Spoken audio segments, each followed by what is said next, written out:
Hi, how are you? Lesson 15, Seow, Grammar for Biblical Hebrew, page 173. At this point, given all we've been through, with all these different verb types, letters coming and going, dropping off, hays going away, vowels changing, all kinds of endings, there's the paradigm for the object suffixes, li, laka, laklo, la, all that stuff. Then there's the call, perfect endings, all the vocab that's piled up at this point.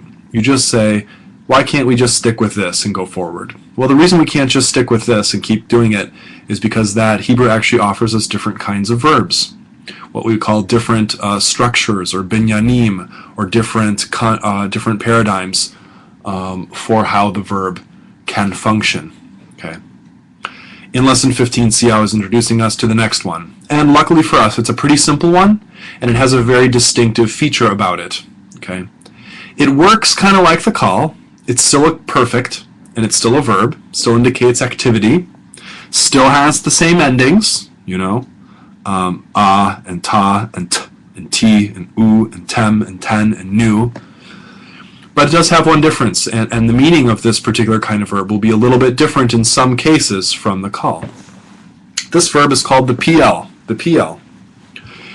And the PL has a very particular distinguishing feature, which is that the middle letter is doubled.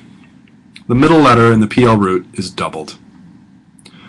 And in fact, just like the name PL,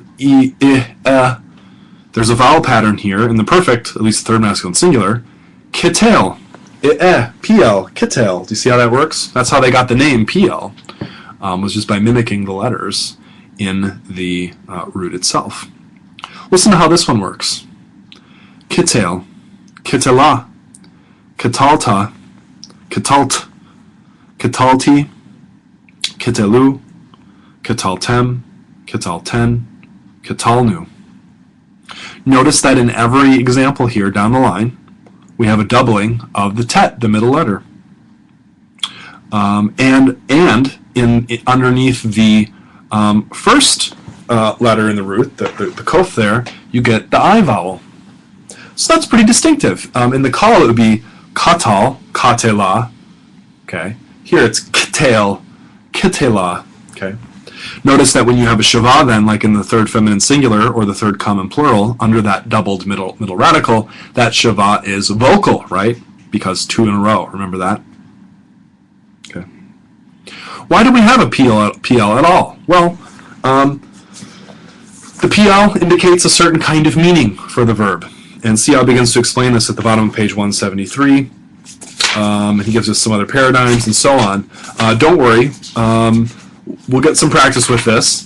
By the way, if you want to freak yourself out and look at the next lesson on page 181, he's going to dump on us yet another verb type. Okay, this thing called the hifil. Okay, don't freak out. Don't worry about that. We're going to figure some of this stuff out. But for now, the PL perfect. What does the PL mean? Page 173. Well, one basic meaning, 2a, bottom of page 173, is factitive.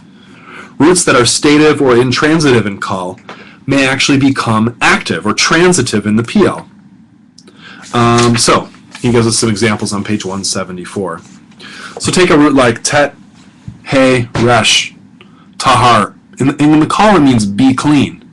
However, if you put that into the PL, it means cleanse. So not just to be clean, but to actively cleanse something. Kuf dalet shin, be holy in the call, stative, becomes active. It means to make something holy or to consecrate in the PL. Avad, which means to perish in the call. Avadti, I perished. I don't know how you'd say that exactly, because, you know, you'd be perished. In the PL means to destroy, okay? Means to cause to perish, okay? It can also be intensive, middle of page 174. Many verbs in PL suggest multiple or repeated or busy action. So halak would mean walk. Hilek in the PL might mean walk around. Kavar, bury. Kiber, to bury all over the place, bury many people. Sha'al, to ask, but in the PL, to beg. See how begging is maybe a little more of an intensive form of walking. Shavar, to break. Shiber would be shatter, really break it. Okay. And he gives some other examples. Denominative, okay. Kahan, be a priest, but in the PL, to act as a priest. Shin resh shin means root as a noun, but as a PL verb to uproot. Okay. Some just are a declarative state of being. So nakah, innocent, nikeh, declare innocent. Sadak, be righteous. Okay, I'm just making them into call verbs there. They're actually adjectives, right? Nakeh and sedek, innocent and righteous. In the PL, sidek would be to declare righteous. However, as Seow wisely points out at the top page 175, it's not always possible to fit a PL verb into one of these categories. Sometimes, by the way, there's no obvious reason why a certain verb occurs in PL. Sometimes a verb occurs both in call and PL with no discernible difference in meaning. Sometimes a verb may be both transitive and intransitive in call, but in the PL it's always transitive, okay? In my view, it's best to think of the PL there are certain verbs that occur a lot in the PL. For instance, the verb davar, dalit, bet, resh, which means he spoke, I guess, in the call, doesn't actually really occur in the call, but it occurs all over the place in the Bible, like 2,000 times in the PL. Diber, he spoke. So I would think of it as, in the PL, there are certain verbs that just like to appear in the PL, and that's just the kind of the way that they work. And you're going to see them in the PL a lot. Okay. Now, what happens, page 175, 3C, what happens when you want to double your middle radical to make the PL, but you can't because it's a guttural? Oh, well, you know the two ways. Page 175, 3A, 1 and 2, you do compensatory lengthening, or you do virtual doubling. So take these two verbs here in the chart, mem, aleph, nun, and mem, he, resh. It would be like mi'ain, right? Except you can't have an I or you can't double the aleph in the middle, so instead of it goes to me, so it's mi'ain. Me'ana, me'anta, me'ant, me'anti, me'anu, me'antem, me'anten, me'anu. You say, what? A and ah and all this stuff? That doesn't look like the call. That's confusing. Okay, but look at the endings. A, ta, t, ti, nu, tem, ten. U, tem, ten, nu. Those are your old friends. Those are your old friends, those endings. Okay? It still works the same way in the perfect, no matter whether you have the call or the PL, okay? So take comfort in that. Mihar, there's an example of virtual doubling, okay? The he is virtually doubled. Page 176, then, it's like, well, what about third aleph? What about third he? What about the middle vav or yod? All those problems. How does that work? Well, you get the same problems you got in the call, okay? So review that with the PL. He gives some examples there. The PL participle, yes, we're going to have another participle. It's going to be the PL participle, and it's not going to look like the call participle in one specific way. I really like the PL participle because it's very easy to recognize. It has a mem on the front with a shava under it. Do you see that synopsis of forms on page 177? One thing is in common here among the masculine singular, masculine plural, feminine singular, and feminine plural in the PL. No matter what do those all have in common? They all have the prefixed mem with the shava under it. Mekateloth in the feminine plural. Mekateleth in the feminine singular. Mekatelim in the masculine plural. Notice those endings. We still have the T ending on the feminine singular, the oath ending on the feminine plural, the eem ending on the masculine plural, Mekatel, just the normal form there for the masculine singular. Okay. Do you need to memorize this chart? No, you don't need to memorize this chart, but you should start memorizing the fact that PL participles have that mem with the shava under it, and that's a nice telltale sign of the PL participle. What does the PL participle mean as opposed to the call participle? Nothing, really. It's just another way to do a participle, okay?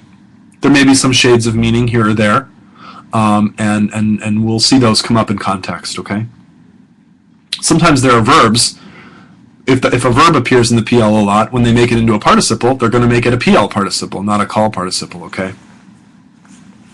Notice, too, another thing in common in the PL participle paradigms here in the charts is that the middle radical, the middle letter, is still doubled. Or if you can't double it, you have compensatory lengthening or virtual doubling.